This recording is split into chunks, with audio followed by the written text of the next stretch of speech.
Hello, this video is going to be after you've completed this assignment, so you should feel comfortable with factoring trinomials, and you use the diamond problems to help you with making it into factored form like this. I wanted to give you some more examples to help you with this next assignment, and it's more practice, but you'll get to see other kinds of forms with factoring these trinomials. I want to remind you that a trinomial is a polynomial with three terms. So it would be of this form, ax squared plus bx plus c. So here's some more examples with factoring these types of polynomials. I have x squared plus 2x minus 15. If I think again of putting these in a diamond problem, then negative 15 is going to be the product that I'm thinking of. And 2 is going to be the sum. So what two numbers multiply to get negative 15, but they add together to make 2. So you should have gotten 5 and negative 3. Those multiply to get negative 15, and they add to make 2. I'm going to set up the factors with x plus blank, x plus blank. So I'll have x plus 5, x plus negative 3, or you can also put down x minus 3. So yeah, this is going to be its factored form.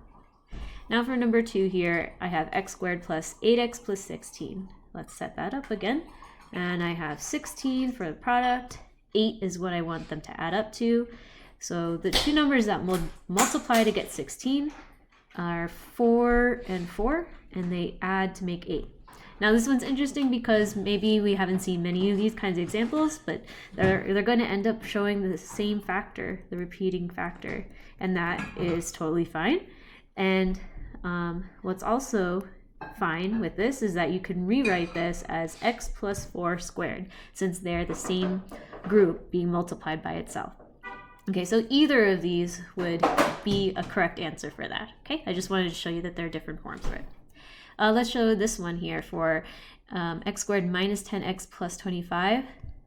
So that means 25 is what I'm multiplying with, and then the two numbers have to add to make negative 10. So as soon as you see that you have a product that is positive, but then the sum has to be negative, you know that both of your numbers have to be negative.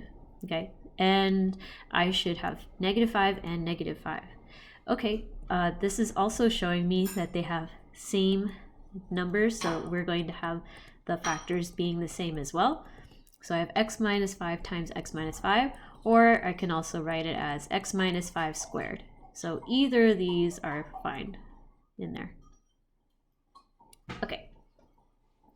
Another interesting thing to notice is that if you find something that is squared, then you may notice some sort of a pattern here. So for the x plus 4 squared, the 4 that you have here, it's showing that 8 is twice the amount of that, and 16 is 4 squared. It follows the same pattern for this one, where if I have negative 5 times 2 would make the negative 10 in the middle, and negative 5 squared would make 25. So I wanted to show you that kind of pattern here. You may notice that with other kinds of when you're factoring as well.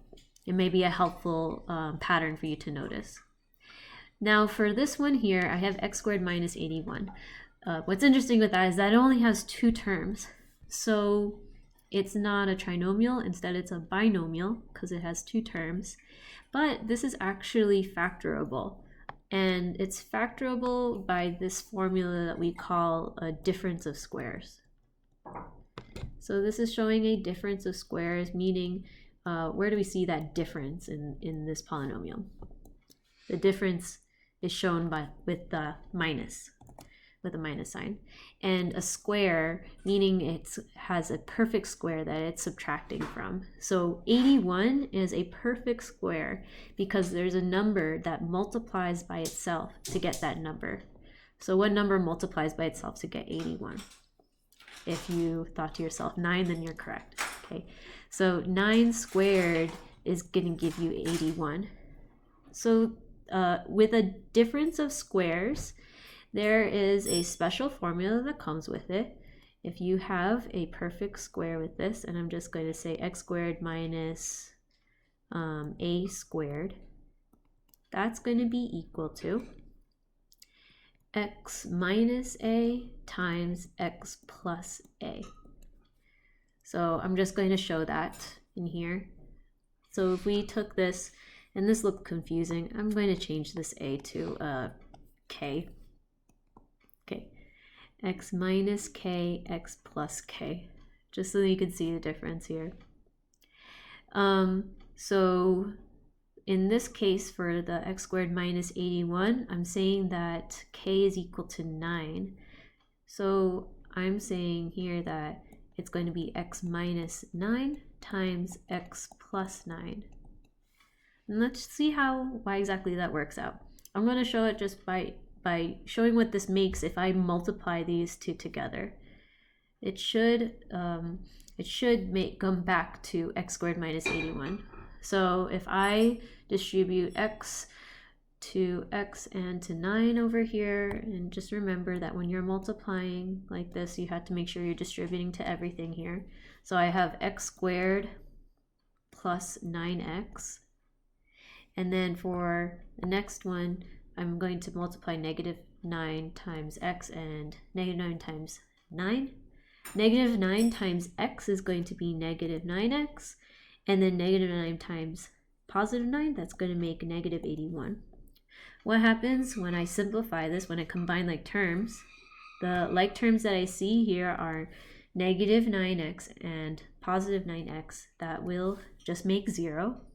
And I have left x squared minus 81. So this is going to be the same as what I have here. Okay, so if I ever see a difference of squares like this, if you notice that you have a perfect square and it's subtracting here, then you can put it in this form, x minus k times x plus k. So just note that it has minus and plus. You're going to see these in this card sort activity that you're going to do.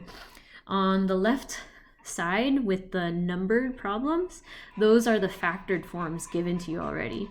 You have to match them with the trinomial or binomials here. So the ones with letters are the ones that you need to factor, and then you'll get one of those as one of your answers. Okay, so make sure you show your work for those, or you're just showing how you've matched those together.